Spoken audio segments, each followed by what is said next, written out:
Cachaceiros e cachaceiras do meu coração, quando a gente fala de harmonização, é aquela assim, combinação perfeita, gostosa, saborosa de um alimento com a bebida que você quer servir, tá bom? Então, a partir de agora, nós vamos conversar sobre algumas harmonizações que vocês podem fazer quando vocês quiserem casar e fazer esse casamento da comida com a bebida.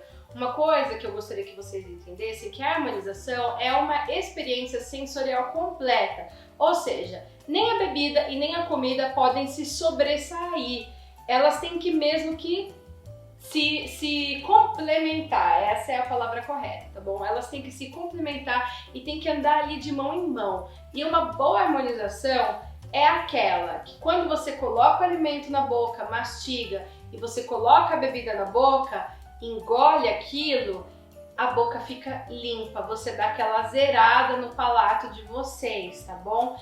Existem aí algumas combinações enogastronômicas que são assim, não são regras, mas a gente sabe que dá certo e a gente vai falar sobre isso daqui a pouquinho, tá? Mas o que eu gostaria que vocês entendessem é o seguinte: não existe regra na hora de harmonizar comida com bebida. Existem sempre novos sabores aparecendo e é importante a gente saber que existem algumas combinações que já existem, que estão ali para ajudar a gente, que a gente sabe que vai dar certo, mas que cada pessoa tem um gosto diferente. Lembrando aí que o Brasil é bem grande, então dependendo da região da onde que você vem, existe já uma combinação que dá certinho, bonitinho, né? Porque é normal, uma combinação popular, então fiquem de olho nisso, tá bom? Essas combinações consagradas enogastronômicas são coisas que a gente pode usar como base, porém não significa que sejam regras fixas, tá bom? Então também tem muita coisa que é pessoal. Levem isso em consideração e se na hora que vocês experimentarem as duas coisas na boca de vocês e der aquela zerada no palato e for uma combinação prazerosa, gostosa, que nada se sobressair, mas sim parece que elas estão casadinhas ali, então é porque deu certo. Aí vocês anotam, mantenham isso em mente e continuem fazendo. Quando você for fazer uma harmonização com algum prato, tudo tem que ser levado em consideração. Inclusive, não só os alimentos, mas inclusive o jeito que esses alimentos foram preparados. Se você faz uma massa com um molho branco e uma outra massa com um ragu, um molho feito de tomate, são duas coisas diferentes, são duas cachaças diferentes, duas bebidas diferentes que você tem que usar. Então o foco não vai para a massa, e sim, por exemplo, para os molhos, para os ingredientes, tá bom? Tome um pouco de cuidado com ingredientes que se sobressaem demais, do tipo assim, alho, aspargo, alite, essas coisas que têm um sabor muito forte, elas são um pouco mais difíceis de combinar, tá bom? Então tome um pouco de cuidado, porque o alho, por exemplo, se você pegar uma cachaça com uma acidez muito elevada, talvez dê aquela sensação de fel, assim, aquela sensação que amarra na sua boca, e não é isso que a gente quer. A gente quer uma combinação perfeita e gostosa. Então leve em consideração o todo do alimento. Pensem primeiro, assim, quando eu tento harmonizar uma comida com bebida, eu penso primeiro naquilo que eu quero comer ou servir, e daí eu penso numa bebida legal para harmonizar com aquilo, tá bom? Comidas com molhos exóticos, por exemplo, a gente precisa harmonizar com cachaças que tenham um gosto parecido com um molho, igual eu já mencionei anteriormente, tá? Então se você tem alguma coisa que tem um molho de coco, por exemplo, o que é feita com óleo de coco, que tem aquele sabor sobressalente do coco, então procurem cachaças que são envelhecidas ou armazenadas em carvalho americano, sabe? Porque o carvalho americano, ele tem essas notas de coco, mas não o coco verde, aquele coco branco, que a gente usa mesmo para fazer manjar. E falando em manjar, que é uma outra coisa com o coco, tá vendo? O carvalho, ele já casa com o coco, então seria uma opção legal, por exemplo, para uma sobremesa, tá? Então, comidas exóticas que têm molhos diferentes se concentra no molho. Uma outra combinação que vocês têm que tomar cuidado é comidas muito salgadas. O que acontece? O sal, ele faz com que a acidez da cachaça fica mais forte no palato da gente.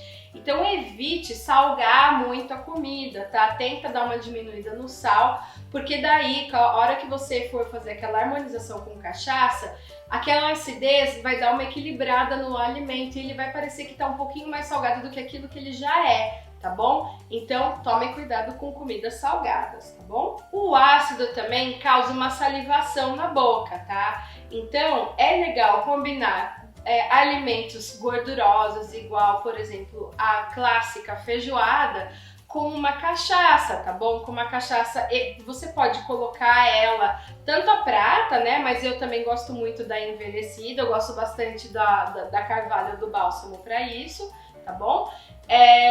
Você pode combinar perfeitamente com uma feijoada. Ou, gente, a clássica caipirinha, que fica perfeito. A gente tem a acidez da cachaça e do limão, que vai lá e vai dar aquela quebrada na gordura, por exemplo. É a mesma coisa que com o torresmo, tá bom? Quando vocês forem comer o torresmo no bar e pedir aquela porção deliciosa, vocês podem casar esse torresmo com uma cachaça, por exemplo, no Jequitibá, numa cachaça ouro, mas que não seja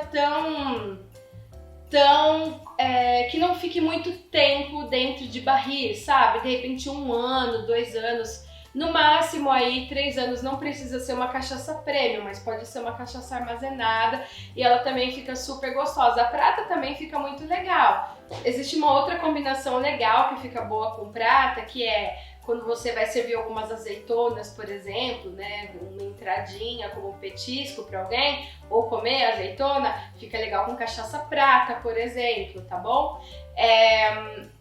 Uma outra combinação que eu gosto muito com cachaça prata são saladas, sabe? Às vezes uma cachaça que não tem assim um teor alcoólico muito alto, né? Que tem aí os seus 38, 39%, né? O 38% que é o mínimo que a cachaça tem que ter. Você servir como uma entrada ou como uma sopa fria, né? De entrada no verão, por exemplo, também fica super gostoso, tá bom? Uma coisa que eu gostaria que vocês entendessem, na hora que vocês quiserem combinar, por exemplo, harmonizar pratos de outras regiões que vocês não conhecem direito, agora tá muito na moda a gastronomia do norte do Brasil, nessa coisa amazônica e tudo mais. Quando vocês não sabem direito como harmonizar, pensem já como que é a flora, como que é a fauna desse lugar, quais são os alimentos típicos desse lugar, o que as pessoas bebem nesse lugar. Os nossos primórdios, eles já consumiam aquilo que era produzido no local. Não tinha tanta importação e exportação de produto. Então as pessoas consumiam aquilo que elas tinham. Então geralmente essas combinações locais, elas dão super certo. Eu vou dar um exemplo para vocês que tem a ver com vinho, por exemplo. Aqui na Áustria come-se muito aquele bife à milanesa, o schnitzel, né? E tem muita gente que fala que vinho branco não combina com carne. Isso é mentira, tá bom? Você pode sim consumir vinhos brancos com carnes e vinhos tintos com peixes também. Acontece que é o seguinte, a Áustria é um produtor de vinhos brancos, 60% da produção dos vinhos daqui são brancos. Então, apesar de ter muito vinho tinto gostoso, as pessoas aqui, os locais, eles consomem o bife à milanesa, né, o schnitzel, que é feito de carne de porco, com vinho branco, especialmente se tratando do Grüner Veltliner, que é uma casta que tem assim bastante sabor cítrico, tá bom? Um cítrico elevado e pimenta branca elevada, que, de novo, corta aquela gordura da carne do porco ou a carne de vitela, né? As duas carnes podem ser usadas para preparar o schnitzel. Mas enfim, eu gostaria que vocês entendessem isso. O que as pessoas locais consomem, geralmente é um bom fator na hora de tirar a dúvida quando vocês não sabem como harmonizar uma comida. Isso serve para qualquer coisa, tá? Tanto quanto vinho, quanto para cachaça. Fica a dica para vocês, não esqueçam. Existem algumas... como eu mencionei para vocês, não existe uma regra na hora de harmonizar, mas tem algumas combinações que são, assim, consagradas, que a gente sabe que vai dar certo.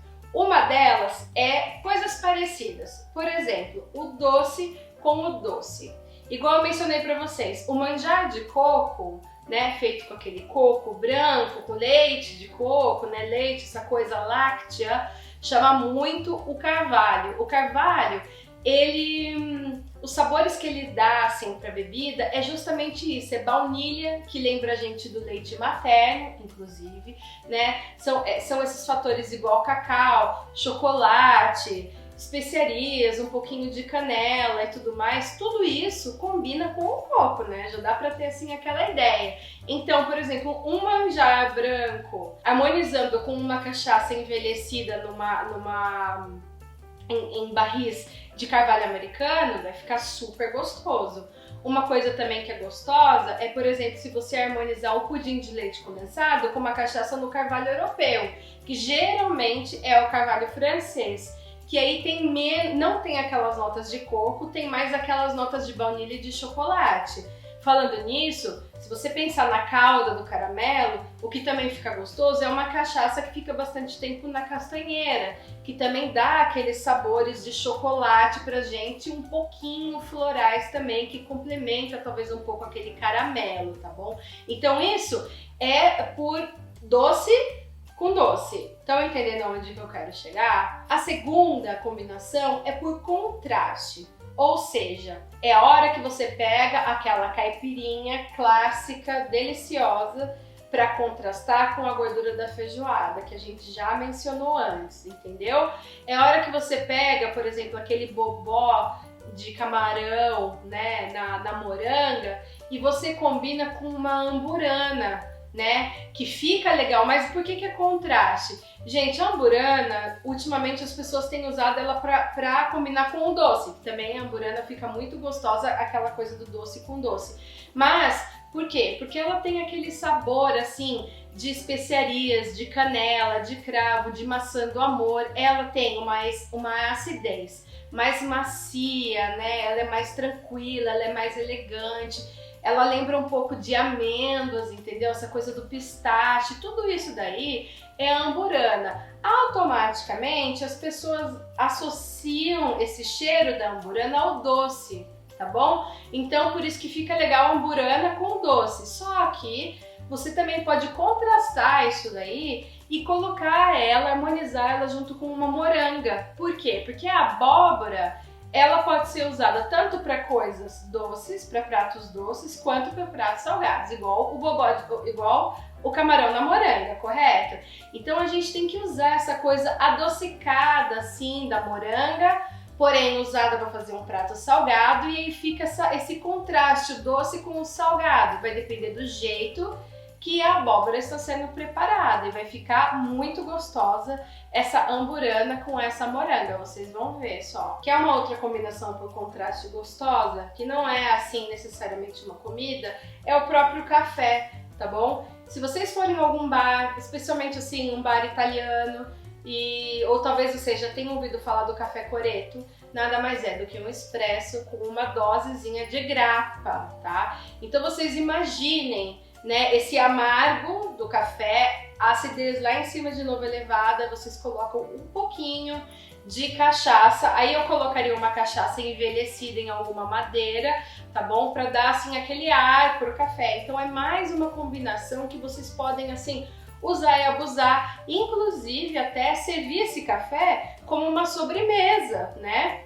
Então pensem sempre nessas combinações, vocês mesmos elaborarem dentro da casa de vocês, com as suas comidas preferidas, com os alimentos que vocês gostam bastante de consumir, né? Pensem qual cachaça que vocês poderiam usar. E não sejam tímidos, não tenham medo, tá bom? No começo é um pouco difícil, mas com o tempo a gente vai se acostumando a fazer essas tentativas, e com o tempo vocês vão perceber. Vocês vão saber que a combinação deu certo, de novo, quando zerar, limpar a boca de vocês, zerar o palato de vocês.